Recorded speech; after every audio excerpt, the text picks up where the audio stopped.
I believe we are live.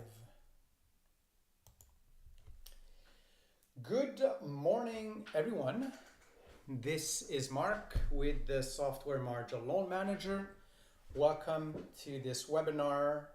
It'll be about a 45-minute webinar on what's new in version 5.6 of Margill Loan Manager. So thank you all for joining us. Let me just move over here. In terms of you're watching this via YouTube, we suggest a 720p or 1080p resolution. Nowadays it's all 1080p, of course, if not more.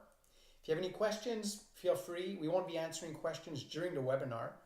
It's a one-way thing. Otherwise it would last too long. If you have any questions, feel free to send your questions to support@margill.com. The webinar is being recorded and it will be available from the Margill website, the knowledge base right here. You'll be able to access that.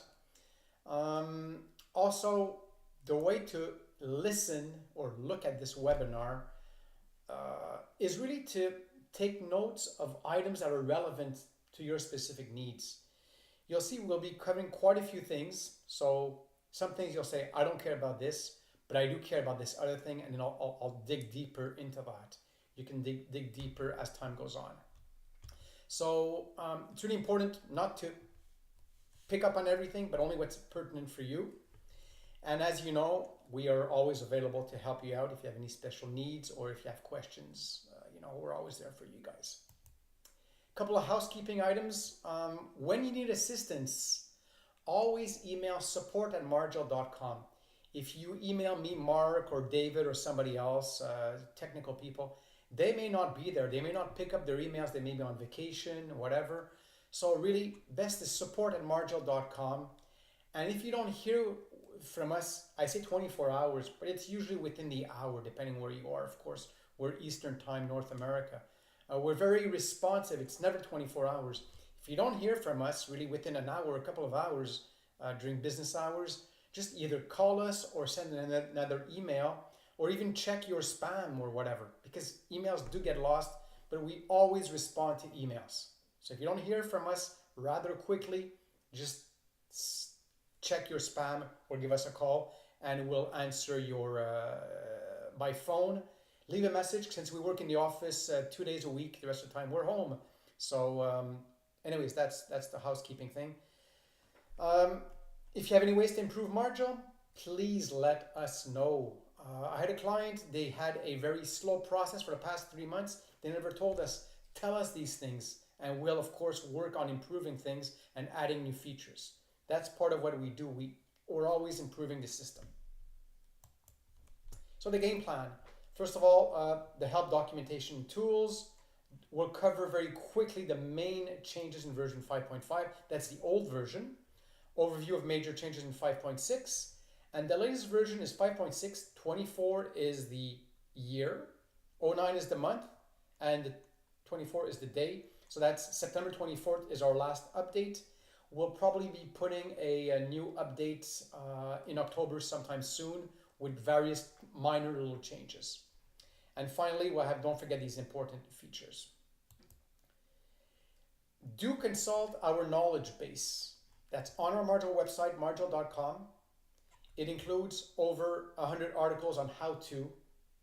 We have videos on there. We have questions asked by you and we answer them. So when we find it's a nice question, we take off your name, we take off any kind of sensitive data, and we publish your question with answers. So quite interesting. So it's really worth looking at that. There's quite a bit of documentation. You can also, in the search engine, you can use keywords in here.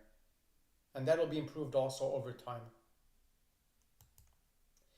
We have a white paper on interest. It's called The Lost Art of Interest Calculation. Very often, people use software, they've been using software for the past 30 years. They do their calculations. They have no idea if it's simple interest or compound. They don't know what day count is. So it's an interesting article to read. Well, it's a long text, but it was also published in what I call Real Estate and Law Industry Report. And we keep this up to date when we find new things to tell you guys on interest calculations.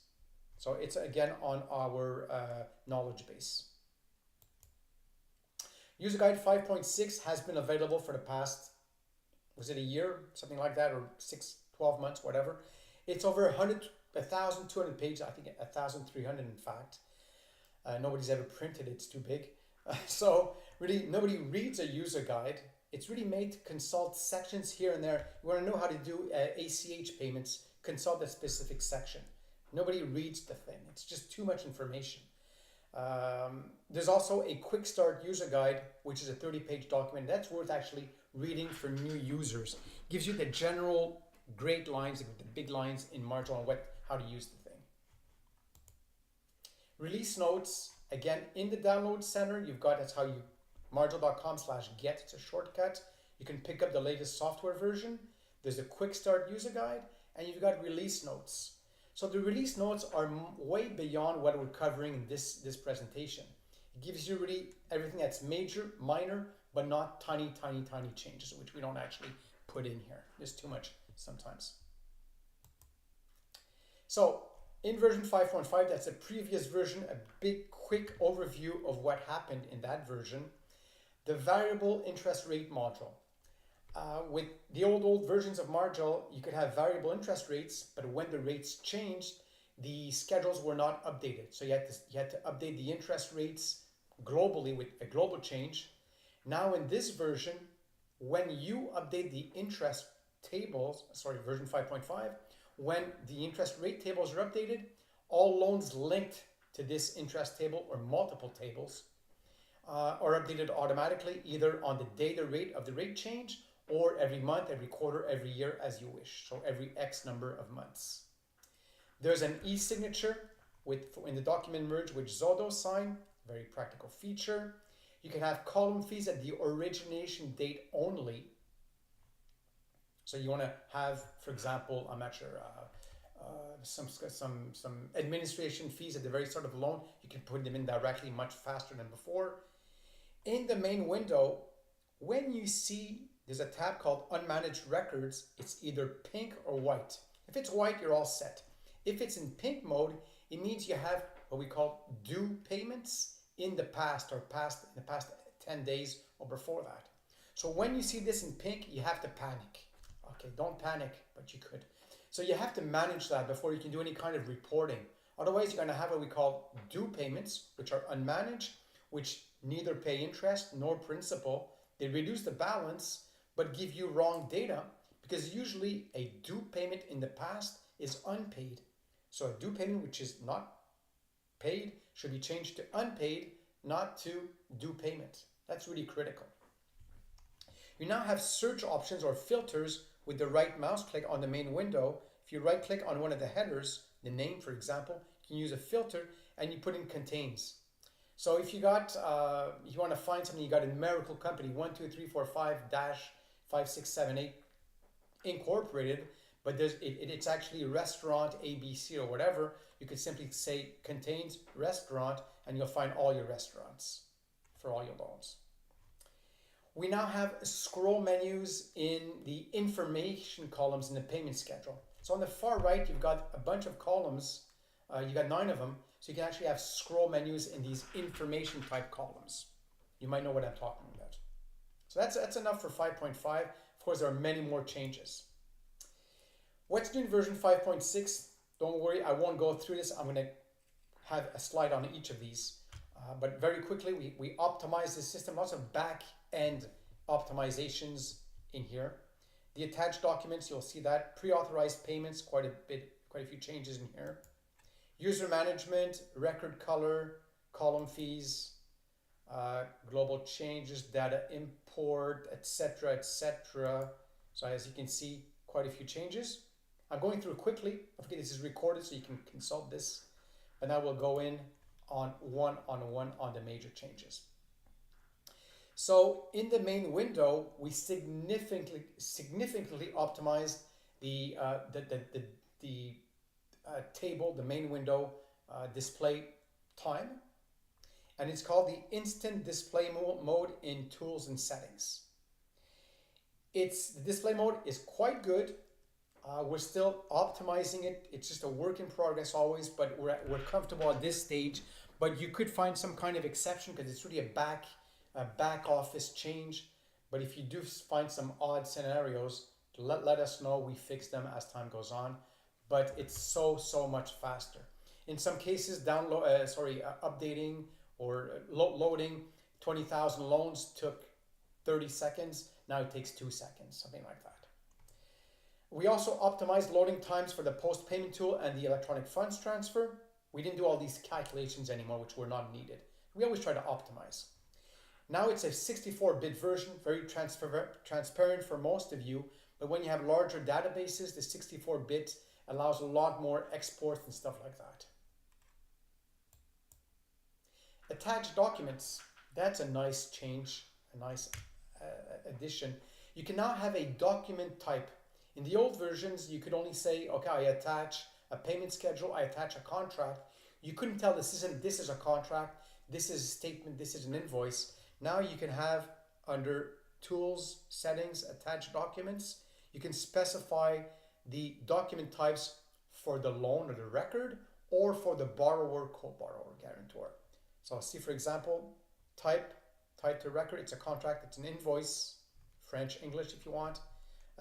And you can also put notes for each document. So it's a much better, much more robust document management system. There's even a log of all changes. So Mary took off this document. Why did Mary take off this document? We don't know why, but it'll be logged at least. So that's for the attached documents. The EFT, electronic funds transfer, if you're in Europe or UK, UK is in Europe. Anyways, we won't go over that. We now have SEPA, the single euro payments area. There are 2 XML file versions, the 02, the PAIN, and the 08s. In the US, we now added an EFT provider. In the older versions, you had what we called a NACHA file, but now we have VoPay, whom you can work with in the US. So it's nice to have a provider directly. So it's a lot more automated than what it used to be. VoPay, of course, is also available in Canada. In Canada, Perceptech, for those of you who know that company, they changed their system to transfer. It's always the same company, or you can use VoPay also. If you're not using EFT, it's such a game changer. It's so much faster for everyone and less chance of error. Electronic funds transfer, again, if you use one of our providers, you can say if the number of unpaid payments is more than 3, for example, either highlight this when you submit your payments. Hey, Julie hasn't paid in 3 months, so why should I submit this again and have the fees charged? So I'm going to say either highlight this or I'm completely going to prohibit sending this EFT. And you decide how many there are, 3, 4, whatever. 3 is usually a pretty good number. In the EFT, you now have the banking information directly in the loan window. Before, you used to have to go to File, Borrower, and put in the account information. So you now have the credit report. So you have all this one nice neat window now. And since you can put the account information directly in here, the data is now more visible to all your users. So that's why we suggest using the sensitive data module, in which you can only show the first few digits, the last digits of the bank account information and the social security number. So only a few users would be allowed to see the full number or even create a report with that. Again, it's always, how security must always improve, and we're always improving our security at Margill. So it's really important to use this sensitive data confidentiality thing in that jig. Okay. In the templates, we've had a few users that say, I have a specific template in the main window where I see all these columns, and they want all their users to use the same template. So I want to see borrower name, I want to see the loan amount, I want to see etc. I want to see only maybe 10 items, and I want all my users to be the same way, set up the same way. So you can set up a template. So that's admin, really the admin per se is going to say use this template in the main window. Same thing for the payment schedule. You know how in the payment schedule you've got your date, your payment date, your amount, etc., your payment amount, your interest accrued, etc. You could have a specific format and eliminate anything that's not pertinent for your specific needs. And again, template this so all your users or some of you users use this template. And you can tell your specific users, this guy is called EN, he cannot add or remove display fields. But maybe Mark, I could have Mark in here, and I want Mark to be allowed to change it. He's going to, by default, use my template as the admin, but he's allowed changing it. So nice flexibility here. And yeah, so I mentioned this already. See, it says this is the template for admin, ADMIN. User management, a couple of new options. You could say if you're a multi-creditor database or multi-funds, you could say that George can only access one or multiple creditors. And then you have participation loans, which is kind of an exception. Or again, I have various loan types. I have employee loans. I have car loans. So one of my users could only see car loans, for example, or multiple loan types. This is in the rights. For the what we call the separation of powers, you could have draft users and read-only users. We give them extra permissions. So if you have a separation of powers, you could say, okay, my read-only can still do this, this, and that. There are more rights than this. So it's the separation of powers. I know in the US this is an important aspect depending on your company size. Record color tags. In the older versions, you simply had colors. Now you can go in and add titles or tags to each one. For example, red is urgent. This whatever color that's orange is bankruptcy. These guys, you're not using these colors. All good is this color. And if I can get rid of this bottom thing, darn, some of them can be blanks. Go on. Oh yeah, and if I go back, can I go back? You actually go in, boy, can I? Yeah, I probably can go back. Hold on a sec. Let's go back here. I don't know how to go back. Good for me. Oh, here we go.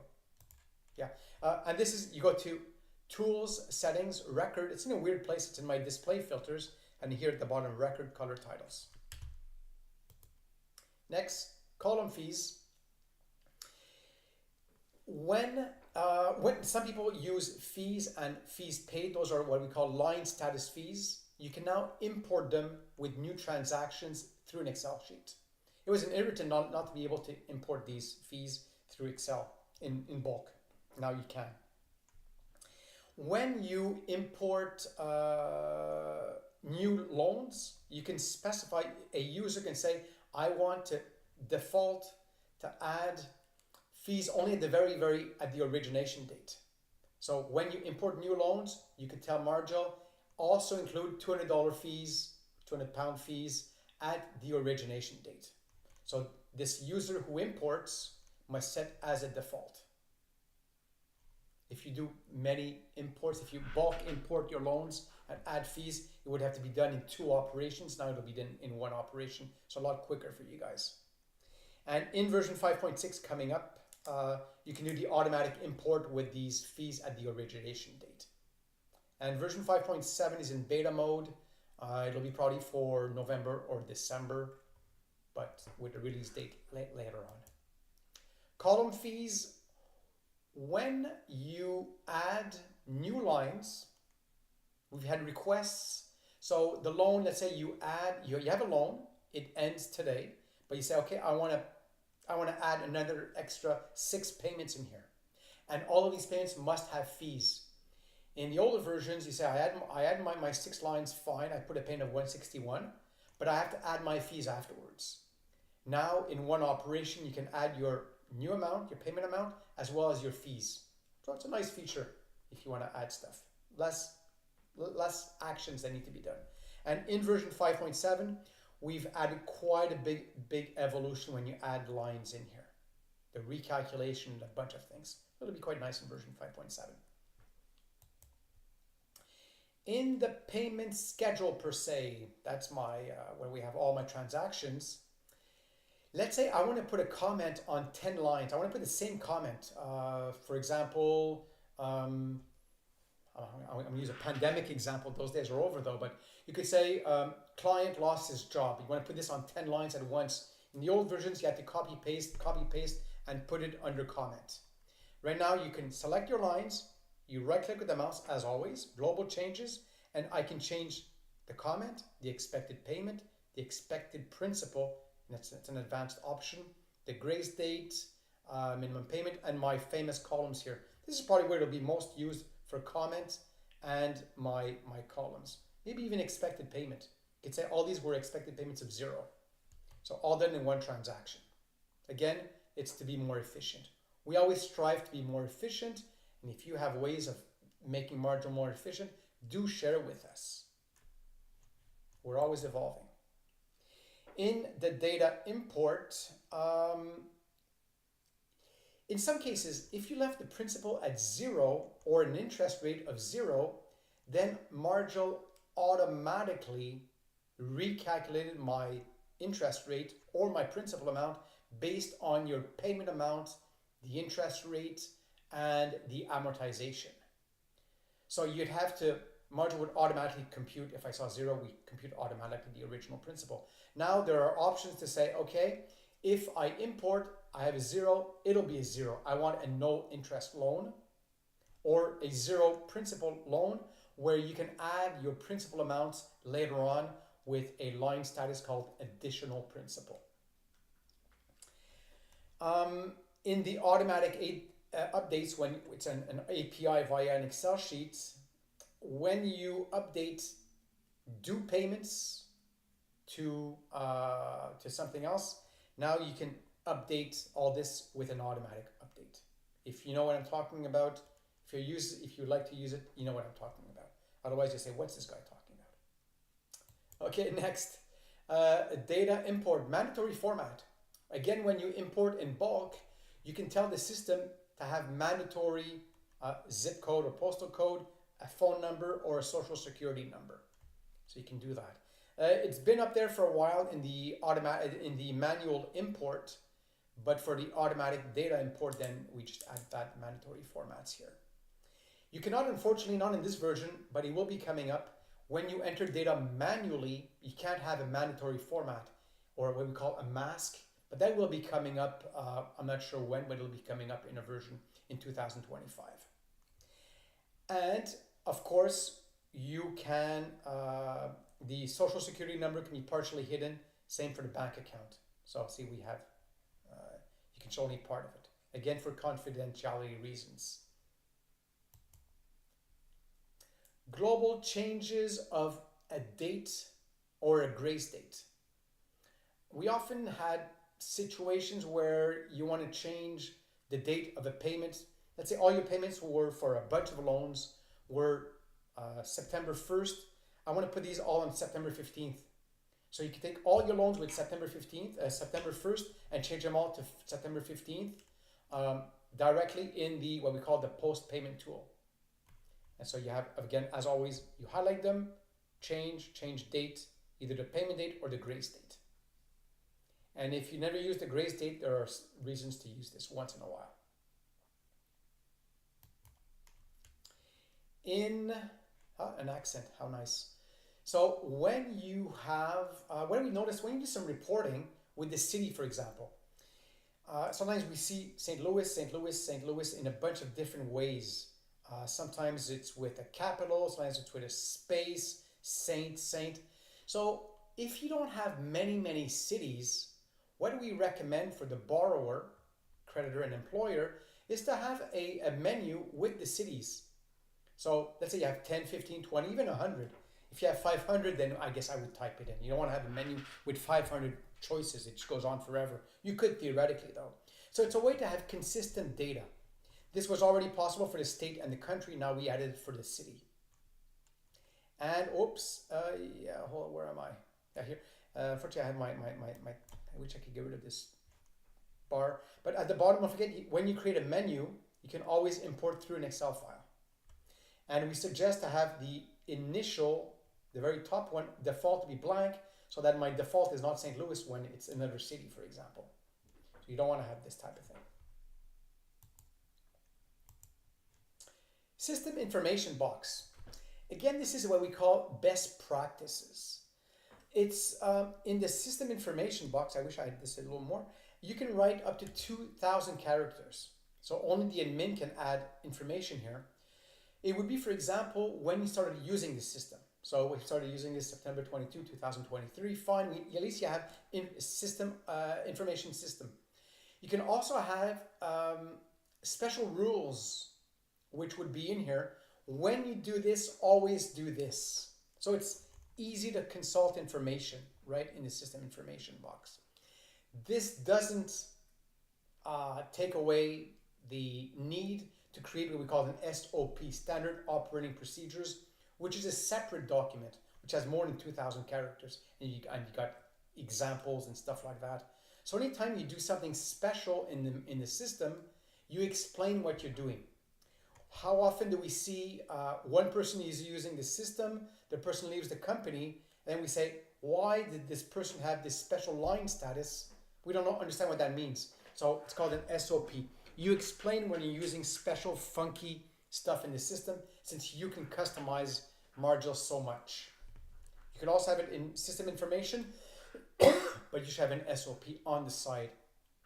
I don't think you can put any kind of it's only text. You can't put images in here.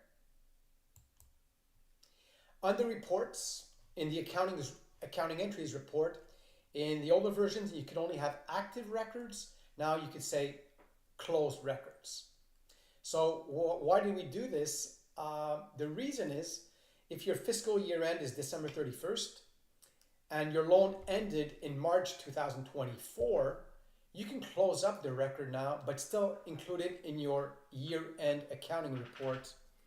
So it doesn't remain active for no reason. It's just a practical tool.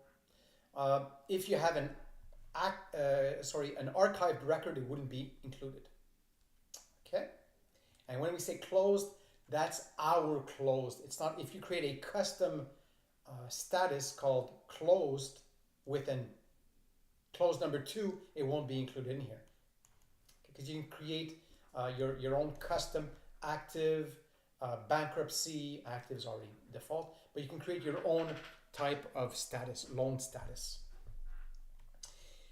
In automatic reports, you can create reports automatically overnight. So create this report at 1 o'clock in the morning, or send it by email, or save it somewhere. And you can also send it to FTP or a secure FTP site. So automatic reports. Not many of you are using this so far, but it's very, very practical. So in other words, a human doesn't have to go in and produce the report every day. The system will do it. Document merge. That was an irritant in the older versions. If I wanted to create a report, a document merge, some kind of statement from the very beginning of the loan, I'd have to put in the dates from to, I'd have to put in an old date from 1999 to 2024. In this new version, you could say, I want to have a report up to this date, which means it would take it, all your loans would be from the origination date. Also new, you can send documents to the creditors, the guarantors, the co-borrowers. Borrower was always, of course, it was implicit. And you can CC some other email. So you could say, I want to send it to all my borrowers. I want to send 100 statements or 1,000 statements to my borrowers with a PDF attached. And I want to CC myself. Well, then you just have to be careful. You'll receive 100 emails. It'll be, or 1,000 emails. It'll be ridiculous in your inbox. But if you were only to do a small batch for borrower company ABC, you could say, okay, I want to send it to my borrower and also to their bank. So they'd have the information. Again, be careful not to send out 1,000 statements and send it to XYZ's bank. So be really careful from that perspective. Another cool feature you now have, when you create these document merge, always creating a document merge template is always a pain. It really is. What can you do? Once it's done, it's done. We've added the short code when you have your fields available. So quite nice to see. 531 means it's my loan ID. Otherwise, we're always searching for what these short codes mean. New field, so we're getting there. Date of first unpaid payment. This was somebody asked for this. Next due payment, even if payment is 0. So I have a next due payment of 0, which doesn't really make sense. But hey, we see this all the time. In version 5.5, if the payment was 0, we skipped it. Next due payment, this is a nice one, where it'll tell you what column fees will be paid. Currently, you have a field called next due payment, principal that will be paid, fees that will be paid. We added column fees that will be paid, theoretically, if the right amount is paid, based on next due payment amount. If the borrower company is empty, then this new field will say, I'll report borrower first name and last name. So let's say you loan out to individuals and to companies, and you want to have really a borrower field. In the old versions, you'd have to have 2 fields. One would be company name, which could have been blank, and borrower first name, last name. Now we have one field that'll put in either the company name or the borrower first name and last name if company name is empty. Very limited use. Creditors 4 to 10 are added in the reports. If you're using the method called simple interest capitalized, then we've added a bunch of fields that will give you the information of what interest was capitalized, etc., etc. If you're using that method, you know what I'm talking about. The log of changes by line. We're getting, again, it's always for security, for conformity, etc. We have a new log.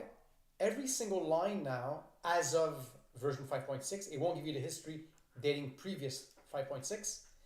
It will give you you'll see everything that happened in this line number 4, for example. So this was all changed in this line number. It says number 4 here, by the way, but a unique ID could be line number 6. Because if you add a line in the middle, the unique ID of this line will be number 16, for example, as opposed to 8A.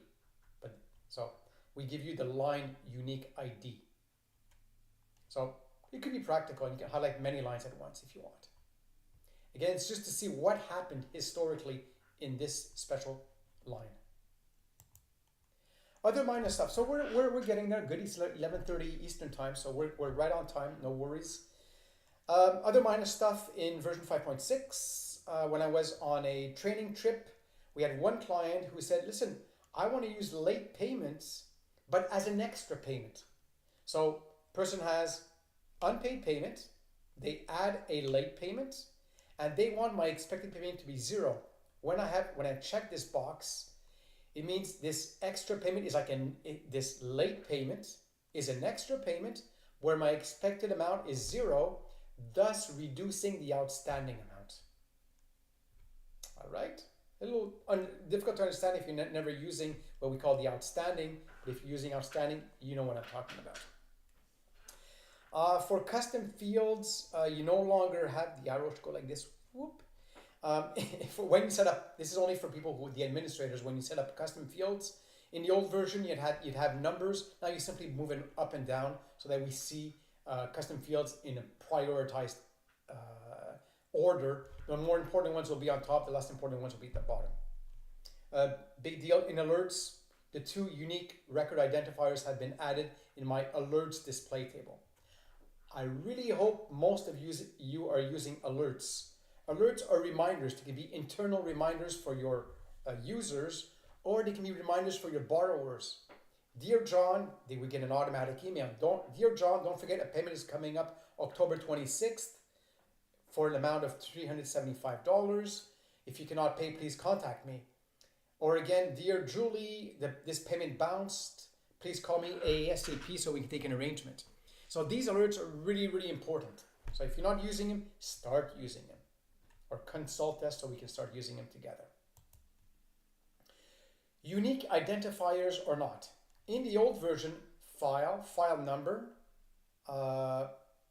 date, and then social security, you could put in, I could have had the same file number twice, and some people actually want to have the same number twice. If you want to make sure your file or file number that's numerical, 1, 2, 3, 4, 5, as opposed to this one, which could be anything, dashes, spaces, characters, you could have this become unique. So if Margill sees the same number 1, 2, 3, 4, 5 twice for the file, it goes, this doesn't make sense because it's unique. You can also gray it out. This is older, but you can also gray it out. And same thing with social security number. It's very nice to have a unique number. Nevertheless, if you do import data, you can only import data via these unique identifiers, which you can rename. You cannot use these numbers, not in these versions anyways. You cannot use these ones to import data. You can also use, of course, the MLM IDs to import. Okay, we're getting there. Other minor stuff in version 5.6. In the automatic import of new transactions, you can import the same transaction date. There's a little extra check. Insert a line after the existing transaction on an identical date. If you want to have, let's say I have a transaction already on October 1st, I want to add it afterwards instead of adding it on top of my existing transaction. We have column K. Of course, this is nitty. Fixed principal due amounts when the line satisfies expected payment. So I want column K to be added. It will pay a fixed principal amount. Pretty advanced stuff, really. This is a pain for some people, but it's a security again. Prohibition for other users to edit another user's templates in the document merge. So in the version 5.5, if I created a document, a template, somebody else could change my document. It was practical, but it wasn't safe. So some people said, hey, we can't do this anymore. Well, sorry, it's just better safety, and we have to always improve safety in these systems. Option to copy an existing mathematical equation, big deal. If your default PDF reader cannot read or open files directly in MLM, we saw this with Adobe Acrobat Reader, which is not doing a great job. Some Adobe readers work well, others don't, depends on the version. Say if you click on a PDF in Margill and it doesn't open, then you would add the feature, say use the internal Margill PDF reader. Country was added for the borrower and creditor in the advanced queries when you do your reporting. Also, the currency was added, I guess, in version 5.5. I'm not quite sure, but just so you know. Oh, okay, we're nearing the end. Good. Coming up in version 5.7 beta, end of October. I think it'll be more. Oops, this is old, but it'll probably November more. Probably end of November, really. We have the concept of a cash payment. In previous versions, if you have a cash payment, you had to, when you report only cash, you'd have to create an equation. So paid payment plus paid EFT, etc. So you had to create a bunch of equations. Now, when you set up your database, and you can do it right now, if you have an older database, you can say this becomes a cash payment, and we have fields that are cash payments. So paid cash, principal paid cash, interest paid cash, fees paid cash. So a lot faster to create your reports. Variable interest rates. Again, an advanced feature. We've had requirements in which if the variable interest rate changes, then update the due payments in the future to reflect this, this rate change. So nothing else will change my balance, but it'll simply keep my existing balance or balance of 0 or X. All fields and the descriptions are now in Margill with a keyword search. I know this was an irritant for quite a few of you. What does this mean? How do I find this special field? If I go under, this is only, see here we have field description. This is version 5.7, don't forget. So here I have a description with a search tool. So it'll be a lot easier finding a specific thing because there are 1,200 fields to choose from. Let's go back here. Let's see now. When adding lines in a payment schedule, recalculate due payment amounts and column fees in one operation. That's when you add, you want to change a payment schedule, you want to add new lines. We did a bunch of nice little features in here. If you are using column fees as a percentage of something, we now allow 8 decimal points, which gives you a lot more precision. So amounts become like 5,566.67, instead of 5.6, it'll just be more precise. So which quite interesting. Automatic loan import, column fees at origination date as opposed to all payments. So when you do an automatic loan import, you can say, I want to add fees of $200 at the origination date. That's when your schedule will be created automatically without you needing to go in each loan manually and adding these fees. In version 5.6, unfortunately, our development tool somehow messed up the multi-factor authentication. So if in version 5.5 you had MFA, in 5.6 you might have skipped the 5.6 update because MFA was unfortunately deactivated with our development tool. They fixed it with the new version of our tool. So now you'll be able to download 5.7. And if, by the way, if you needed 5.7 earlier, we can also give you that as a beta version if MFA is compulsory for you, or just hold on till November, something like that. Finally, we're getting there. I'm going very quickly here. These are just like training things. You can always personalize your main window, where you have your main window with all the fields, all those columns. Some of them, I often see users that have our demo columns. You can customize this and see only the columns you want to see. Same thing with the payment schedule. Use this icon and only see columns you want to see and move them across. When you open up a loan, you've got an identifier at the very top of a loan. You can add the company borrower name. You can have your loan ID as opposed to the standard MLM ID, etc. So each user can customize these things. As we get older, you can probably put in your text for the main window and for the payment schedule. You can make your text a bit bigger. Use the post, if you're not using ACH, the electronic funds transfer tools with VoPay or whoever or Natcha, use the post payment tool to quickly update all your payments from due to paid, unpaid, etc. I do not want to see people opening up a loan, changing a due payment from due to paid, saving it and closing it, and doing this operation 100 or 1,000 times. It doesn't make sense. When you see things are too long, there's a tool to mass do things. Okay? Use global changes to mass change data and records and borrowers. You want to add a new field, use global changes. You want to change a bunch of fields at once, change some kind of a number of jobs.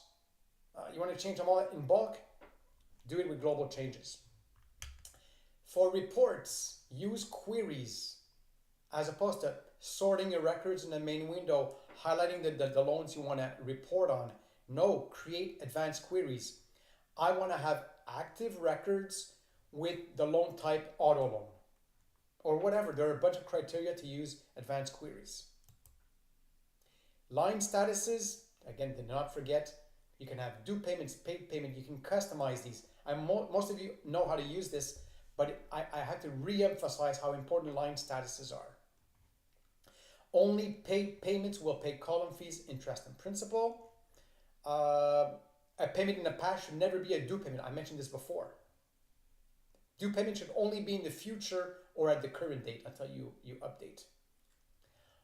Always think carefully about the appropriate line status depending on what your needs are.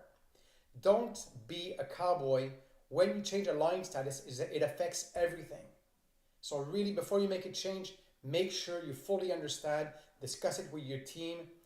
And when you make a change, you have to update your mathematical equations and all your reports to add this new line status. Otherwise, it'll be ignored in your reporting. You don't want that. And when you change a line status from this other to something else, be careful. It has to have the right nature. Okay, it's called other. You don't want to do that. Other won't pay interest and principal, only paid payments will. If you don't understand this, do consult us. Take advantage of overnight tasks. That's really critical. It's stuff that can be done overnight as opposed to you waiting in the morning. And you can produce reports automatically. So you could say, recreate this report at 1 o'clock in the morning, or recalculate all my loans at 1 o'clock in the morning. So when you walk in, you don't have to wait 30 seconds or a minute, or 2 minutes if you have lots of loans. Use a docx. Yeah, that's been for a while. You can block your users from changing the historical transactions. For example, I don't want anybody except admin to be able to change anything that's older than 30 days. It's the way to avoid errors, or 10 days, it's up to you. But you can also tell the system John is allowed changing the history, but Mary is not, or the opposite. You can set compulsory fields, so you cannot save a loan or a borrower until you have the guy's social security number, for example. What's nice is if it's a draft loan, then the compulsory fields, there's an option to say don't apply it if it's only a draft loan. It would only apply when it becomes active. Send automatic emails and SMSs to borrowers X days before a payment is due or after a payment bounces. I mentioned this earlier. Automatic emails or alerts are very, very useful. Start automating the data import and the data update. That can be done. If you have a CRM, you're using Salesforce or some other CRM, and something changes in your CRM, it could automatically be updated in Margill. A little more advanced features, but it can be done. And start using the e-signature. So much more efficient. You create a contract with document merge, and when you send it with the e-signature, our company that we deal with, I forget the name anyways, but they would prepare everything for you, send an email to the borrower, send an email to the creditor, send an email to the co-borrower, send also to the guarantors. So if you have a bunch of people who are involved in the loan, it would all be done by e-signature. And just so you know, with our company that we deal with, the signatures at the very end of the page, all the signatures are on one page. You can't initialize each page, but such is life. Okay, what else? Okay, if you're using Margill on your own system right now, on a shared drive, Margill is also available on the cloud, on Microsoft Azure. We do all the software updates, we do the backups, high security, and you can access it anywhere. You're on vacation, hey, remote into it. No, not on a vacation. Training is key for maximum efficiencies. We offer remote training, and we do travel. We can spend a few hours with you remotely, or we can spend 2-3 days with you and get you up and running really properly with the software. Do not neglect training. It pays for itself immediately. So that's it for me. More details on release notes, update to version 5.6, or wait a bit for 5.7. Questions, here we go. And of course, if you have cool questions, we'll put them in our knowledge base anonymously, of course. So that's it for me. I, again, thank you for listening. And you can always come back in a few days and consult this on the YouTube. It'll probably be there instantly, I guess. But come back to us whenever you feel like it. Thank you again, and have a nice day.